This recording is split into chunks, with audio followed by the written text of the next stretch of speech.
नमस्कार and welcome back. New Delhi में कुछ बहुत बड़ा वो होने वाला है। मैं क्यों बोल सकता हूं, आगे जाकर मॉनसून का सेशन पार्लियामेंट के अंदर शुरू होने वाला है। राहुल गांधी अभी अभी बाहर से 18 दिन गायब होने के बाद दोबारा से प्रकट हो गया, आके गंद डालना शुरू कर दिया। ऊपर से आपको मालूम है कॉकरोच जनता पार्टी के पास अब सपोर्ट आनी शुरू हो गई है जो पहले नहीं थी, और किसकी आ रही है वो सारा कुछ बताऊंगा। इसलिए अमित शाह ने एक साइलेंट टेक ओवर करना शुरू कर दिया। पहली बार है कि हमें एक इंटेलिजेंस का जो स्पाई चीफ है उसको दिल्ली पुलिस का हेड बनाया गया है। इसका मतलब है एंटी इंडिया फोर्सेस ने हाथ जोड़ लिया है और वो भारत को डिस्टर्ब करना चाहते हैं, और ये डिसरप्शन होकर रहेगी।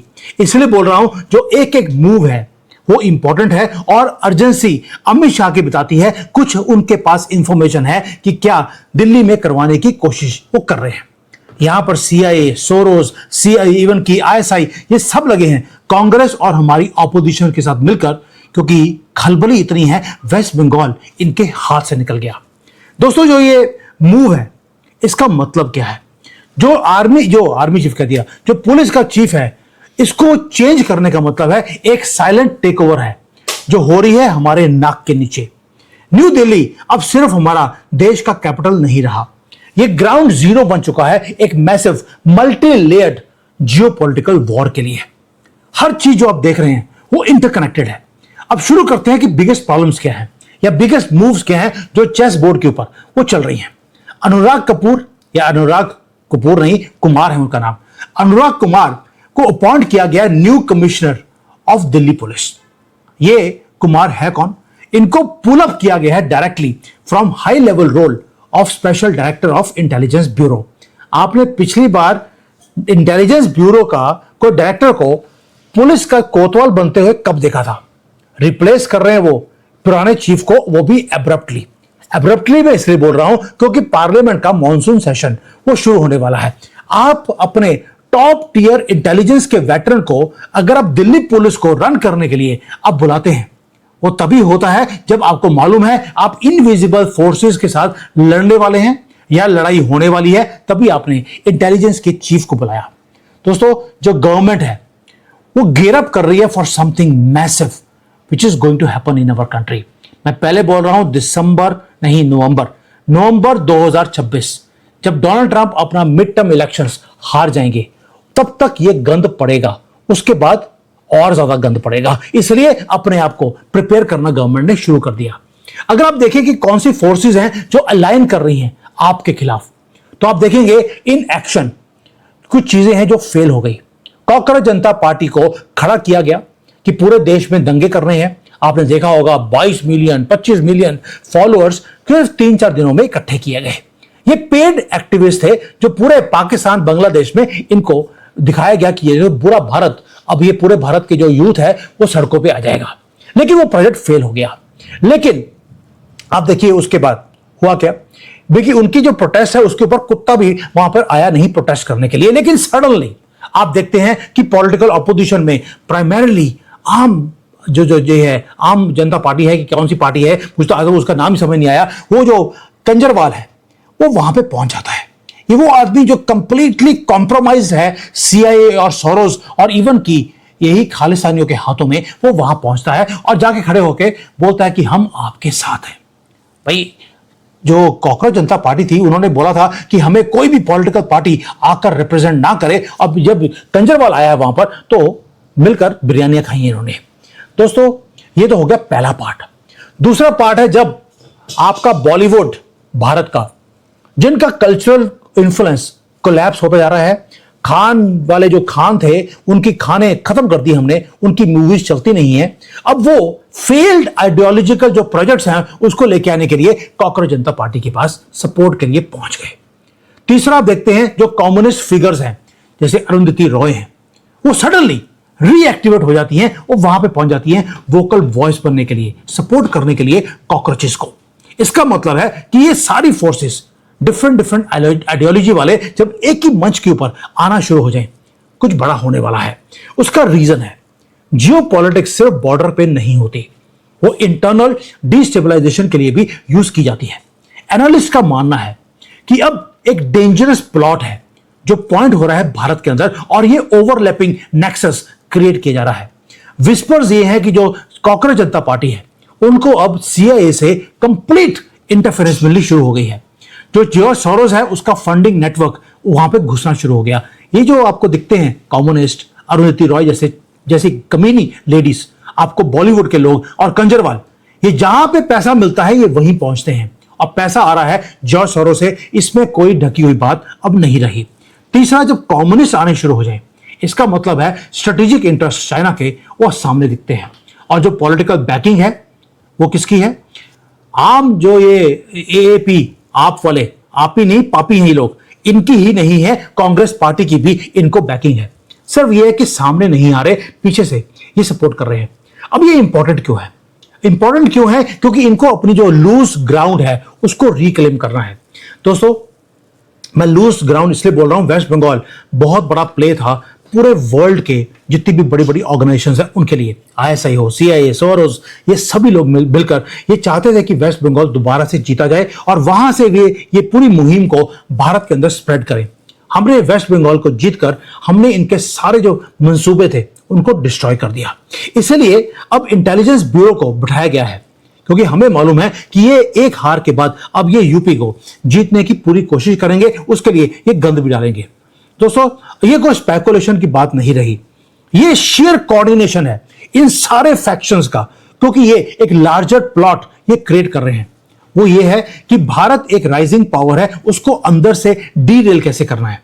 दूसरा, मोदी जी को वीक प्रधानमंत्री बनाकर कैसे योगी जी की जो पावर है उसको कम करना है, ताकि ना योगी रहेंगे ना मोदी, और अखिलेश यादव हो या ओवैसी हो, वो बार बार बोलते हैं योगी, अमित शाह या ये मोदी जी कब तक रहेंगे, उसके बाद हिंदुओं तुम्हें कौन बचाएगा। वैसे ही जैसे ममता बानो ने बोला था 4 मई के बाद हिंदुओं तुम्हें कौन बचाएगा। अब हो क्या रहा है? पहली बात ये हमें समझने की जरूरत है कि अमित शाह ने 3 चीजें निकाली हैं कि ये जो लोग हैं, ये सारे जो फैक्शंस हैं, ये काम करते कैसे हैं। ये 3 चीजें करते हैं पैरेलली आपकी कंट्री को डिस्टेबलाइज करने के लिए। एक है डेमोग्राफी चेंज को करना, उसके लिए इलीगल ऑक्यूपेशंस ये करवाते हैं, और तीसरा है इलीगल फैब्रिकेटेड प्रोटेस्ट नाम के ऊपर ये भारत में दंगे करवाने की कोशिश करते हैं।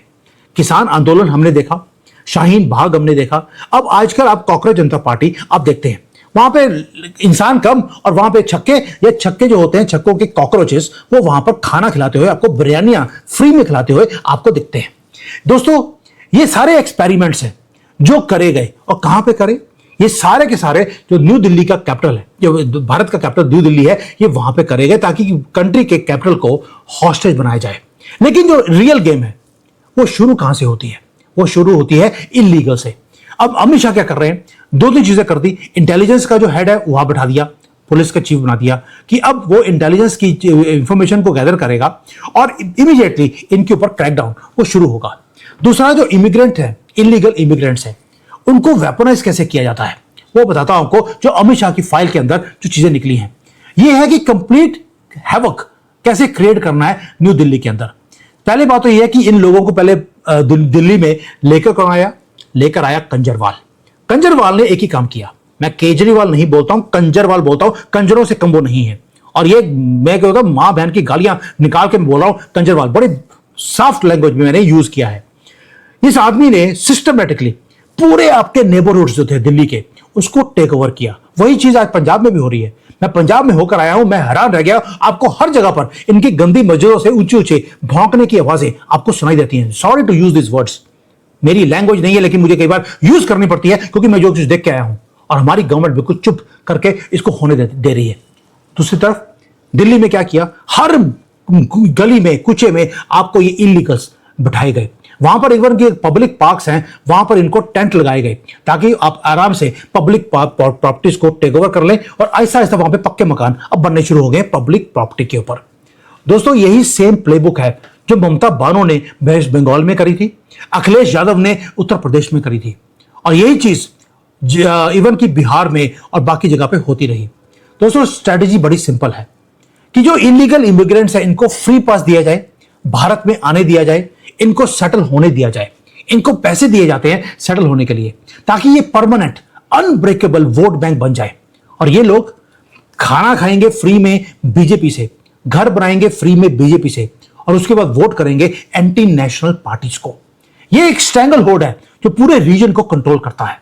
अब आप देखिए कंजर को, कंजरवाल ने दिल्ली में क्या किया, उसने हर कॉरिडोर को उसने भर दिया इन इलीगल से। हर रेलवे लाइन, हर रोड साइड, हर जगह पे आपको ये इलीगल कॉकरोचेस आपको दिखाई देते हैं। उसके बाद उसने बोल दिया कि मुझे दिल्ली में मोदी अगर 7 जन्म भी लगे रहेंगे वो हरा नहीं सकते। उसे कॉन्फिडेंस था कि भाई ये इलीगल्स उसी को वोट करेंगे। मोदी जी ने एसआईआर करवा दिया, सारे इलीगल्स को इररिलेवेंट कर दिया और वो कंजर वो हार गया। दोस्तों अब काउंटर ऑफेंसिव शुरू हो गया है। एक तरफ तो इलीगल्स को कंट्रोल करना है, अब इसका जो इकोसिस्टम है उसको कंट्रोल कैसे किया जाए। अब बताता हूं मास्टर स्ट्रोक अमित शाह का जो हमने दिल्ली में किया। एक वहां पर प्रॉपर्टी लॉ है जिसको टारगेट किया गया न्यू दिल्ली के अंदर। वहां पर एक काम होता था बड़ा ही ब्यूटीफुली। जो इलीगल ऑक्यूपेंट्स है वो आते थे बाहर से आकर, आपको मालूम है वो लड़कियों को छेड़ने का काम, आपके गली में आए, आपके सोसाइटी में आए, आपकी लड़कियों को छेड़ना शुरू कर दिया, उसको उठा के ले गए।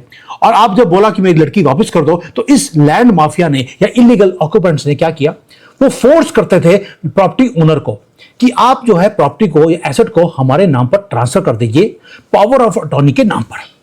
इफेक्टिवली इन्होंने क्या किया, आपकी रियल एस्टेट, आपकी लैंड, आपका house without paying a single penny power attorney पे इन्होंने ट्रांसफर करवा लिया और उसके बदले में आपकी लड़की को वापस कर दिया जाता था 5-6 दिन के बाद। बाकी मुझे बताने की जरूरत नहीं है ये उसमें क्या करते होंगे, ताकि आपके अंदर डर बैठा रहे पूरी उम्र, आप कभी भी जाकर पुलिस को इंफॉर्म ना करें। अब loop hole violently shut down किया जा रहा है न्यू दिल्ली के अंदर। स्ट्रिक्ट रूल्स आ गए हैं जहां पर जो पूरा रजिस्ट्रेशन है पावर अटॉर्नी का आपको करना पड़ेगा। अगर कोई प्रॉपर्टी पावर अटॉर्नी पे ट्रांसफर हुई है तो आपको स्टैंप ड्यूटी पे करनी पड़ेगी। फिजिकल प्रेजेंस विटनेस का होना चाहिए और उसके बाद जो ओनर है उस प्रॉपर्टी का उसको भी वहां पर आना पड़ेगा और बोलना पड़ेगा हाँ मैंने ये प्रॉपर्टी इसको ट्रांसफर करी है। दोस्तों ये जो लीगली एनफोर्समेंट ऑफ ओनरशिप है ये दिल्ली में करवाना शुरू कर दिया। पुलिस वहां पर अब ऑलरेडी कंट्रोल में है अमित शाह के। लोगों को बोल दिया गया डरने की जरूरत नहीं है, अगर किसी ने बंदूक के जोर पर आपकी प्रॉपर्टी को छीना है आप सामने आके बताइए, अगर आपको पैसे नहीं मिले तो वो भी आपको बताना पड़ेगा। ये लीगल मैकेनिज्म इमीडिएटली न्यूट्रलाइज करेगा ये फ्रॉडुलेंट क्लेम्स जो इलीगल्स के हैं, जो वेपन बना दिया इन इलीगल एंक्रोचमेंट का न्यू दिल्ली के अंदर। ये डायरेक्ट कैलकुलेटिव स्ट्राइक है एक फाइनेंशियल लाइफ ब्लड के ऊपर, लैंड माफिया का, जिन्हें कंट्रोल और सपोर्ट करता है यही सारे सीआईए, सोरोस, कंजरवाल, कांग्रेस और इलीगल्स का पूरा इकोसिस्टम, इंक्लूडिंग हमारे बिके हुए जजेस। दोस्तों जो पीसीज हैं रैपिडली वो मूव कर रहे हैं। जो प्रॉपर्टी लॉज हैं उसमें एक ही काम किया जा रहा है कि जो इलीगल ऑक्यूपेंट्स हैं उनको बाहर निकाला जाए, इसलिए लॉज को टाइटन किया जा रहा है। जो डिप्लॉयमेंट है हार्डकोर इंटेलिजेंस के वेटरन का, वो भी पुलिस फोर्स के अंदर, ये कभी मैंने सुना नहीं है। इसका मतलब है एक systematic dismantling of their ecosystem का काम दिल्ली में करना शुरू कर दिया। अमित शाह को मालूम है कुछ बड़ा होने वाला है, क्योंकि जब आप एक सिस्टमेटिक पुशबैक करेंगे फॉरेन बैक्ड पॉलिटिकल नैरेटिव्स को, इसका मतलब है कि इन्हें मालूम है गवर्नमेंट को कुछ होने वाला है। And all this is happening at the same time. एक तरफ तो पुलिस चीफ इंटेलिजेंस ब्यूरो का आदमी बन गया, दूसरी तरफ से कॉकरोच जनता पार्टी में से जो है चाइना का सबसे बड़ा एजेंट सोनम वांगचुक, सभी लोग बोलते हैं सर वो बड़ा साइंटिस्ट है। मुझे आप बताइए उसके नाम पर मूवी बनाई थी कि 700 पेटेंट है उसके नाम पर, आप मुझे एक पेटेंट तो दिखा दीजिए उसके नाम पर हो। उसका फादर एमएलए था, एमपी था फ्रॉम कांग्रेस। ये आदमी हमेशा ही जब हम अपने देश में तरक्की करने की बातें बोलते हैं तो ये किसके ऊपर बोलता है, चाइना के पास कोई रोड मत बनाइए, कोई टनल मत बनाइए, इससे एनवायरमेंट खराब हो जाएगा। एनवायरमेंट नहीं खराब होगा, चाइना के पेट में दर्द होना शुरू होता है। जैसे ही चाइना के पेट में दर्द होता है तो आपको सोनम वांगचुक के पेट में दर्द होना शुरू होता है। दोस्तों इसलिए उसे कुत्तों की तरह उठा के ले गए, चारों टांगों से पकड़ के उसको उठा के लेके गए हैं और सुप्रीम कोर्ट का भी अब रूलिंग आ गई है। इसलिए दिल्ली को वापस लिया जा रहा है। इकोसिस्टम जो थ्राइव करता है, राइज करता है केओस में थ्रू इलीगल ऑक्यूपेशन, और जो ये फॉरेन फंडिंग के थ्रू ये सारे काम किए जा रहे हैं उसको चोक किया जा रहा है। Geopolitical chess match enter हो गया है एंड गेम के अंदर। अगले 5-6 महीने बहुत खतरनाक हैं भारत के लिए, ये अमित शाह को मालूम है। इसलिए क्लीन अप को करने के लिए इंटेलिजेंस ब्यूरो के हेड को बुलाया गया, नॉट हेड बट एक चीफ को बुलाया गया। और जब अमित शाह एक स्टेप लेते हैं। इसका मतलब है गेम सेट मैच, हर चीज उनके कंट्रोल में है।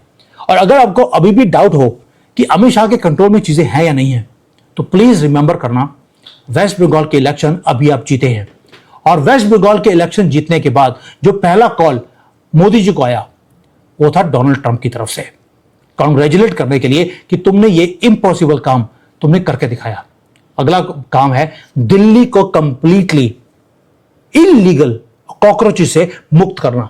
और इनका जो स्ट्रैंगल होल्ड है, यही सो कॉल्ड पॉलिटिकल एक्टिविस्ट, इनका पर्दाफाश करना। इसलिए अमित शाह ने इतना बड़ा स्टेप लिया है। अब आगे आगे देखिए, आपको देश में दंगे होते हुए दिखाई देंगे। मैं पहले बोला आपको बड़ा क्लियरली, पाकिस्तान बहुत बुरी तरह से फंसा हुआ है। वो आपके कंट्री में कुछ गंद डलवाएगा और गंद डलवाने के लिए इन्हीं सारे फैक्शंस को यूज किया जाएगा। बारूद ऑलरेडी बिछा हुआ है, सिर्फ एक तीली लगानी है, और तीली ना लगे उसी के लिए जो पुलिस चीफ है उसको चेंज कर दिया गया। थैंक यू, जय हिंद, वंदे मातरम।